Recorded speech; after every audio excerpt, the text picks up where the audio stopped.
Yes, Doc. I'm at the shop. I see your mama's shop. Please, you continue your food and leave us. Mm? Okay, Doc. So when you have GGT and you have ALT, they are all liver enzymes. So can you say that there's liver injury? Matthias, will I say there's liver injury? Yes, please. So how do we differentiate between GGT and ALT?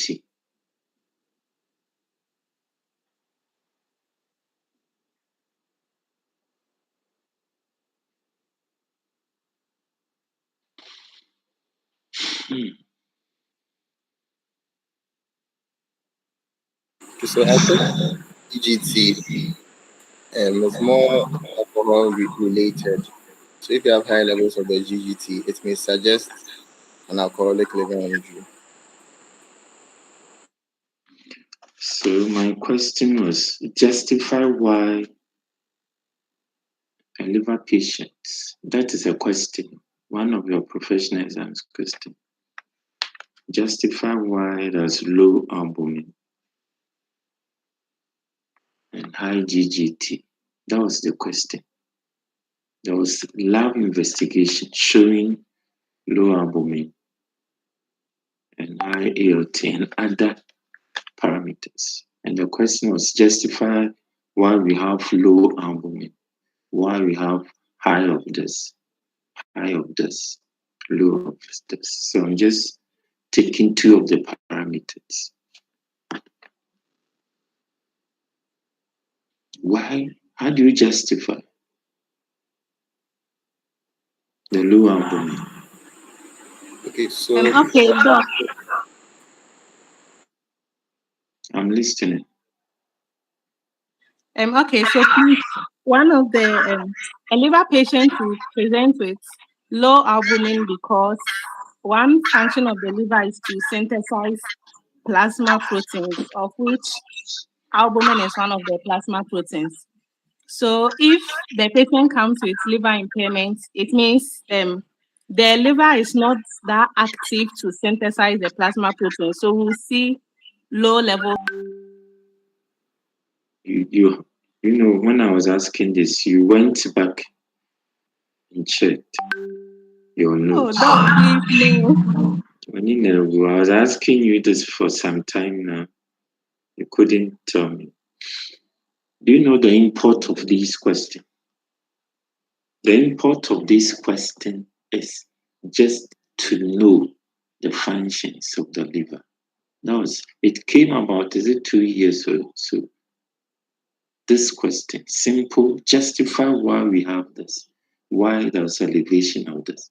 And we are saying there's liver injury. We will learn about the liver. I realize that, but this is the way. Today I'm going to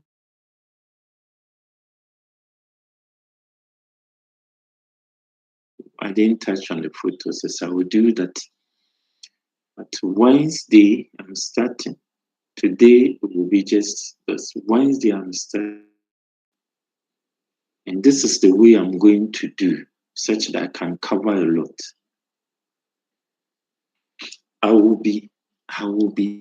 I pick a topic.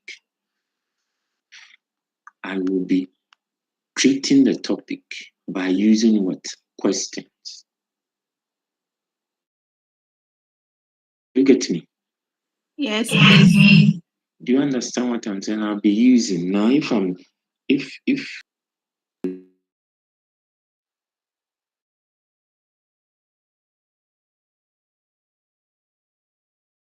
asking you like such questions, I'm asking you state maybe 8 functions of the liver. Then we all discuss. And the import of the question was to just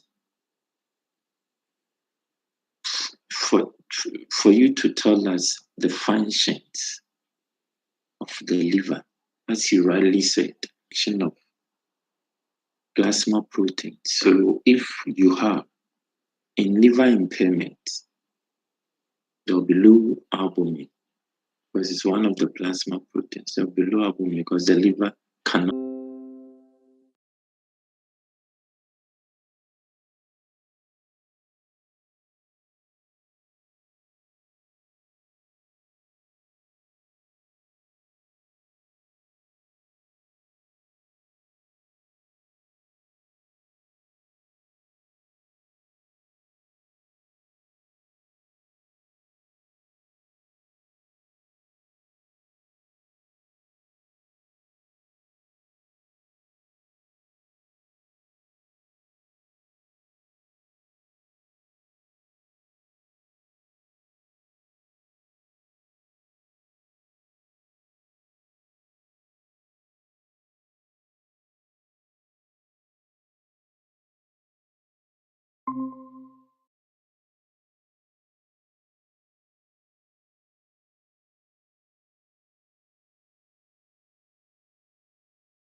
Can I ask question?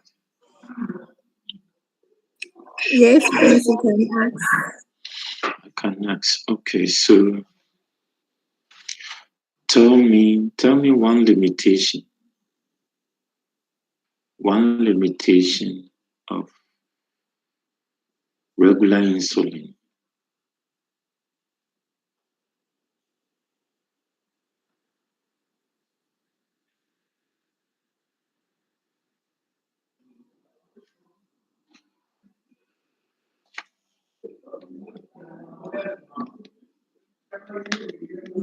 One limitation of soluble insulin.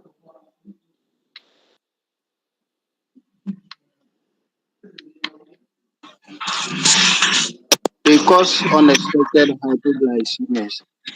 So they cause unexpected hypoglycemia. Can you explain to me how they cause unexpected hypoglycemia?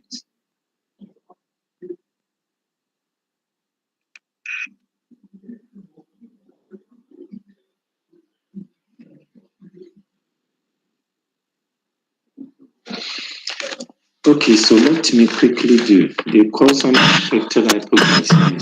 So, Yeah, so because they are giving it doses.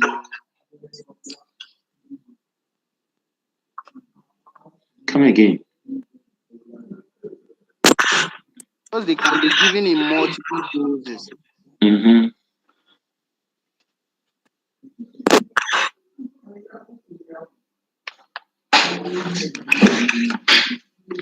Because they can be given multiple doses.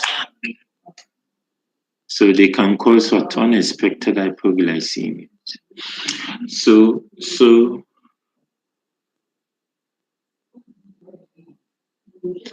So when you give it as a single dose, can it cause unexpected hypoglycemia?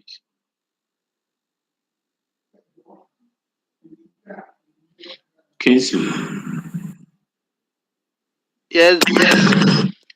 when I give it single dose, can a single dose cause unexpected hypoglycemia?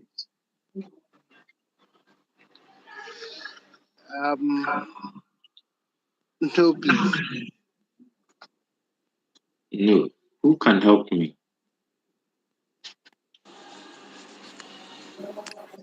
Please, a single dose can cause unexpected hypoglycemia. Single dose can cause that. It's not giving it multiple dose. The single dose can cause that. Bena, your name is what? Biama. Biama. Biama. From where? From US. US. Yes, Biama, please. good. You are right. The single dose can cause. So can you explain to me how it can cause unexpected hypoglycemia?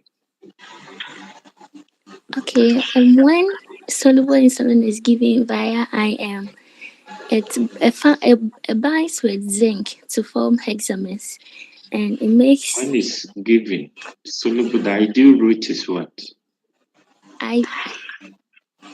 Ideal route for For regular insulin or soluble insulin is what? It's SC, please. It's SC. So BMA. So continue. Okay, so when they are given via the subcutaneous route, they bind with zinc to form hexamers.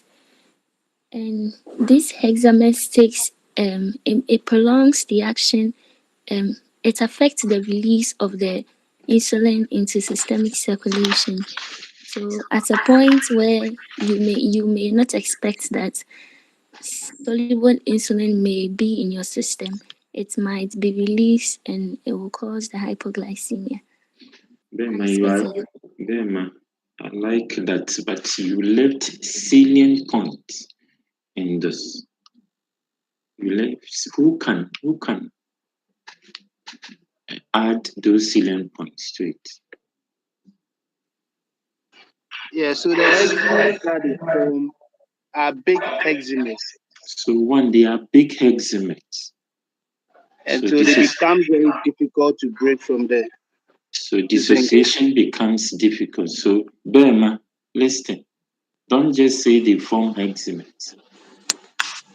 Do you get it? The regular insulin form big hexamers. So dissociating becomes difficult. Mind you, we have the aspartate, which also form what? They also form hexamers, but the hexamers are smaller. So note this. Note this. Any other? I want you to add salient points. So you talk about the zinc. Where do you have the zinc?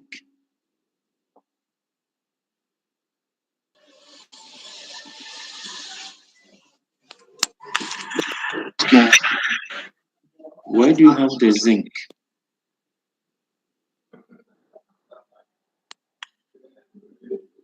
You get me? Where do you have the zinc? Under the skin. Under the skin. So Bema, are you there? Yes, please. So when you are explaining this, don't generalize it. So zinc under the skin will form hexamers when you give insulin SC. So don't leave this important point. Do you get it? Yes, please. So please, you may know, but there's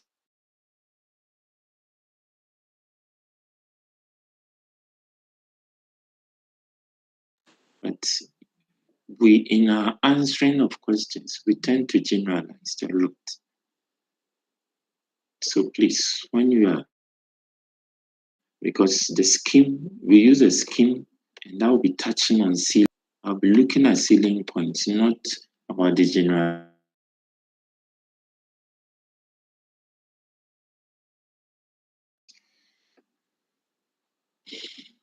When you give insulin, soluble insulin IV. Please, I saw one. At where? It was at Kolebu, surgery department. So tell me what you saw. Tell me the photos that you saw. What type did you see? Okay, so a neuropathic foot ulcer. It's a neuropathic foot ulcer. So what makes it neuropathic foot ulcer? Okay, so the leg was ulcerated, and she actually wasn't feeling the pain though, but you can see the ulcer on the leg. Mm-hmm. And the ulcer was not healing, so she was just in the ward, and they were managing her. Managing with what?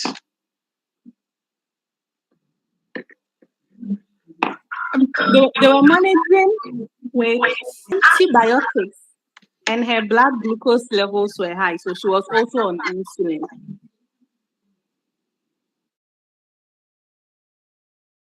You see, this is a kind of questions, answers that I don't like. Generalizing it, antibiotics. You're managing, I ask you, you're managing with what? So the antibiotics. Doctor, I don't remember. It's so broad, and so this is the way we answer questions, and please be careful. I was asking you about how do we managing the patient. Let's learn about the photosis. So photosis, one of the conditions that will keep patients at the ward, diabetic patient at the ward for longer periods, are the diabetic photosis. And they can also lead to amputation. They can also lead. So photosis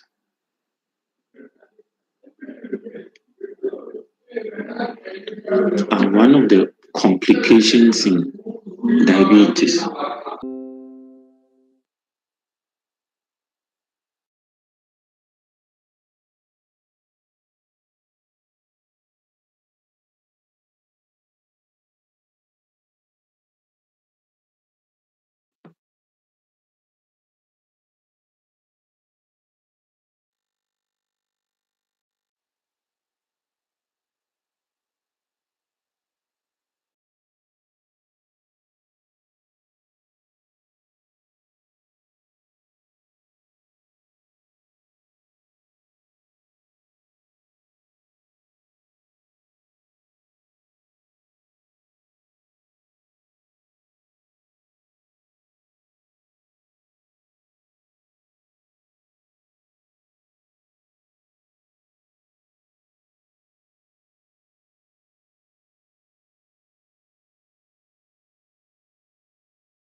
Hello, Dr. Attakorah. Please, you are muted.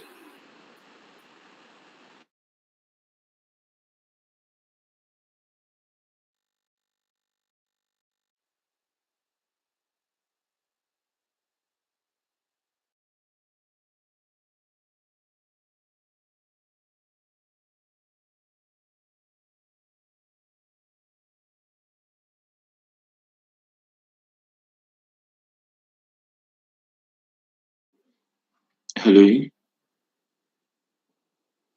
Hello? Hello. Yes, sorry. Prof. Anto came here and was sharing jokes. So sorry. Okay, so let's continue. Sorry for wasting your time. Let's continue. Can you see the board? Yes, Yes, please. Okay, so I'm saying that, so when you talk about photos, it's one of the complications of diabetes. Photos, one of the complications. Other complications. Can you tell me other complications of diabetes?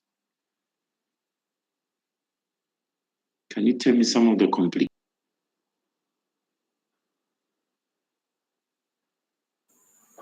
Diabetic ketoacidosis. Diabetic ketoacidosis. And what again?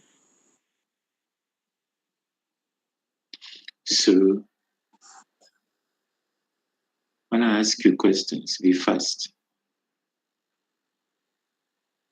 Because I'm expecting you to know these simple things. Hypoglycemia. Hypoglycemia. So complications of diabetes is this. And I don't know whether when I was teaching, I touched on some of the complications could affect the smaller vessels. Others can also affect the big vessels. Did I touch on that? No. Yes, please. Did I touch on that? Yes or no? Yes, please. Yes, please. Why do you say no? Somebody said no. So some of the complications affect the smaller vessels. We call it microvascular.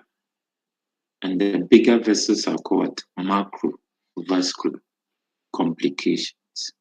So if a question is asked, which diabetic complications affect both smaller and bigger vessels? You can tell me.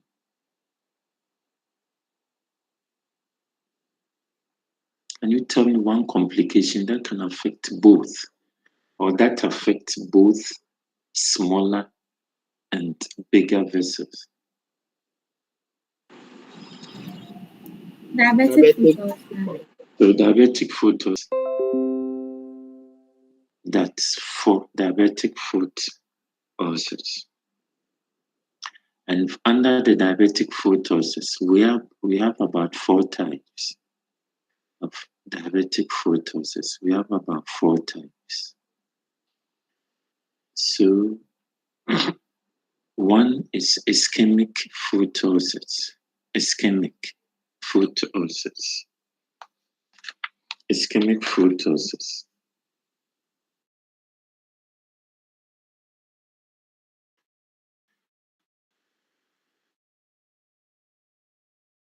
Two, you have neuropathic foot ulcers, neuroischemic foot ulcers. The last one is called Charcot. Charcot. Please, are you getting me? Are you following me? Yes, Sir, please, can you mention that again? So I said that we have about 4 types of foot ulcers. 4 different types of foot ulcers. We have ischemic foot ulcers.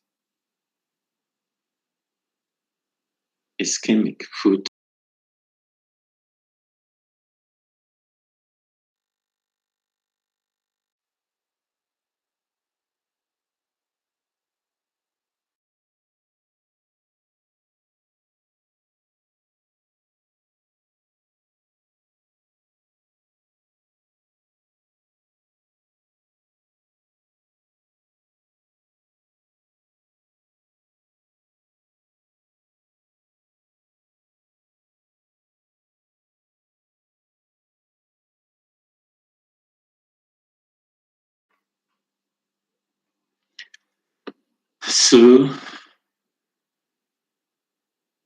So we have ischemic photosis. We have neuropathic photosis. We have neuroischemic photosis. And the last one is Charcot.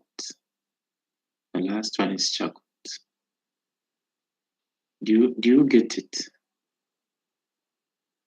Yes, please. Thank you. Okay, so let's take the ischemic photosis. Ischemic photosis.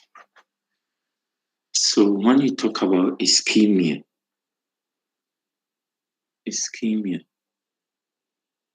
so there are certain key points that you have to know when you are talking about these photosis.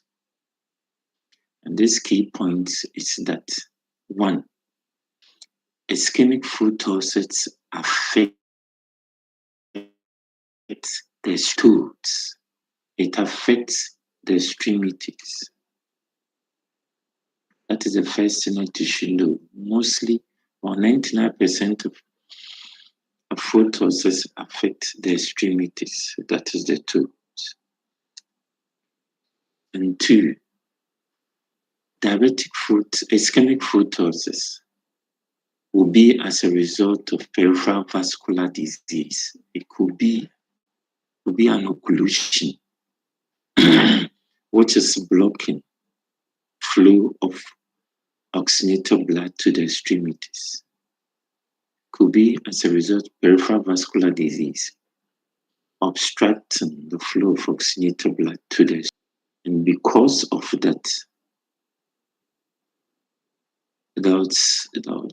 these obstruction will lead to enhancement of anaerobic organisms in that area, because there's blockade preventing oxygenated blood to the extremities. It's at the end of the day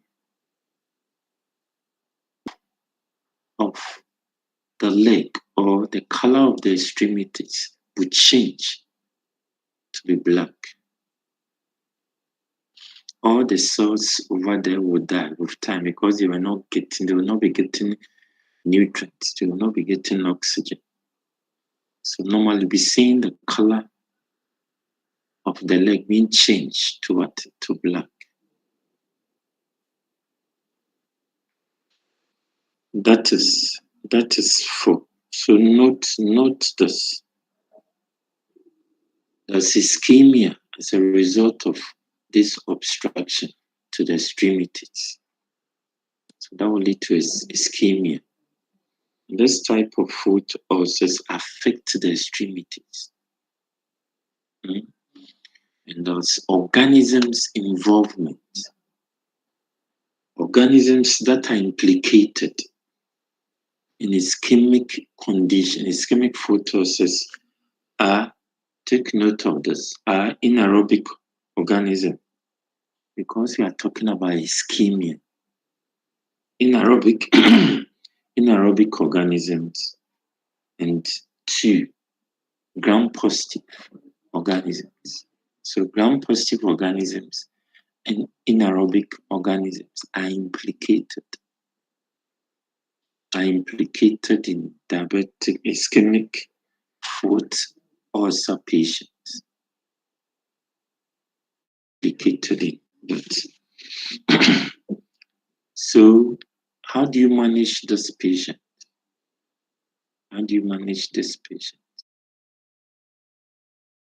Dressing. Side dressing. Pharmacological agents that are used to manage. So we said that the implicating organisms are gram-positives and what? And anaerobic organisms. So we can use amoxicillin plus metronidazole. So amoxicillin will take care of the gram-positive, and metronidazole or you can use Dalasin C. You can use Dalasin C. C will take care of both anaerobic organisms and the gram positives. So this is how management is done for ischemic foot ulcers. Let's move on to neuropathic foot ulcers. Neuropathic foot ulcers. So take note of the ischemic foot ulcers that experience pain. So in your management, you can add the painkiller to the treatment. It comes out with what? With pain. So it affects the extremities. There's pain. And there's blockade, which prevents oxygenated blood to the extremities. So that will lead to ischemic conditions. For neuropathic foot ulcers, neuropathic foot ulcers does not affect the extremity, does not affect the extremities. It affects the feet, the sole of the feet. So